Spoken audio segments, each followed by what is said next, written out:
अस्सलामु अलैकुम वरहमतुल्लाहि वबरकातुहू। अक्सर हमारे मुसलमान भाई और बहनों को अपनी कम इल्मी की बिना पर पता ही नहीं होता कि उन पर कुर्बानी वाजिब है या नहीं वाजिब है, और इसी की वजह से वह गुनहगार होते रहते हैं। तो कैसे पता करें कि हम पर कुर्बानी वाजिब है या नहीं है, कौन कौन सी चीज़ों को देखना होगा? तो आज की इस वीडियो में हम यही एक्सप्लेन करने वाले हैं, यानी आपको समझाने वाले हैं। आप इसको अपने माइंड में सही तरह से सेट कर लें, इसको सही तरह से समझ लें।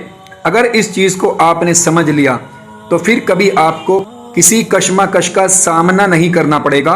आप खुद ही समझ जाएंगे कि हम पर कुर्बानी वाजिब है या नहीं। ध्यान से सुनिए कि जो शख्स मालिक निसाब है उस शख्स पर कुर्बानी वाजिब है। अगर एक ही घर के अंदर कई लोग मालिक निसाब हों तो उन सब पर अलग अलग कुर्बानी वाजिब है, चाहे वो मर्द हो या औरत।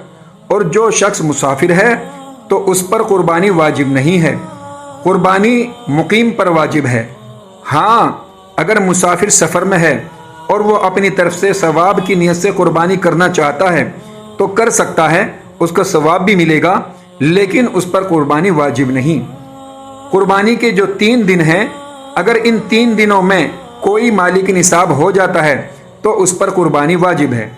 इसलिए कि कुर्बानी में जो माल है उस माल पर साल का गुजरना ज़रूरी नहीं। जैसे कि ज़कात फ़र्ज होने के लिए ये शर्त होती है कि ज़कात के माल पर साल गुजरना ज़रूरी है, तो कुर्बानी के लिए माल पर साल का गुजरना ज़रूरी नहीं, बल्कि अगर इन 3 दिनों में से किसी एक दिन में भी साहिब निसाब हो गया तो उस पर कुर्बानी वाजिब है।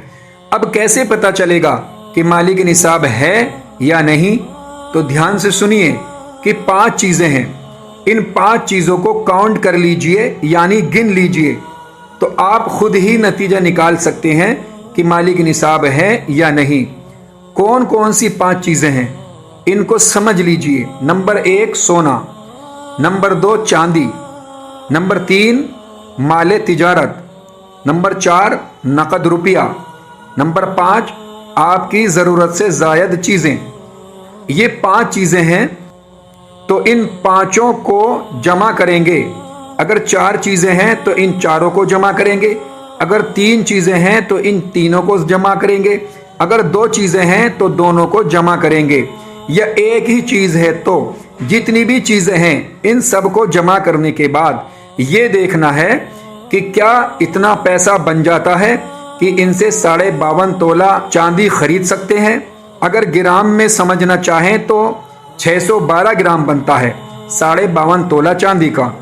तो आपके पास जो चीज़ें हैं अगर आप उनको जमा करते हैं तो क्या इतनी रकम बन जाएगी कि उतनी रकम में आप 612 ग्राम यानी 52.5 तोला चांदी खरीद सकते हैं? अगर इतनी रकम बन जाएगी तो आप पर कुर्बानी वाजिब हो जाएगी, चाहे आप मर्द हों या औरत। औरतों पर अक्सर सोने चांदी के जेवरात होते हैं जिसकी वजह से उन पर भी कुर्बानी वाजिब होती है, लेकिन वो नहीं करती। तो याद रखें, इस तरह से वो गुनहगार होंगी। तो जो भी मालिक निसाब हैं उन पर कुर्बानी वाजिब है। अगर एक घर के 8 लोग मालिक निसाब हैं तो उन 8 पर अलग अलग कुर्बानी वाजिब है। अगर 5 लोग मालिक निसाब हैं तो उन 5 पर अलग अलग कुर्बानी वाजिब है, चाहे मर्द हो या औरत। अच्छा, एक और ज़रूरी बात सुन लें कि कोई ज़रूरी नहीं है कि आप बकरा ही खरीद कर कुर्बानी करें। अगर आप बकरा खरीद कर कुर्बानी करना चाहें तो आप बकरा खरीद कर भी कुर्बानी कर सकते हैं।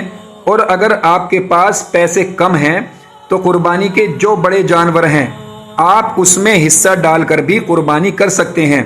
बड़े जानवर में हिस्सा डालने से कुर्बानी कम पैसे में हो जाती है और वो कुर्बानी भी सही है।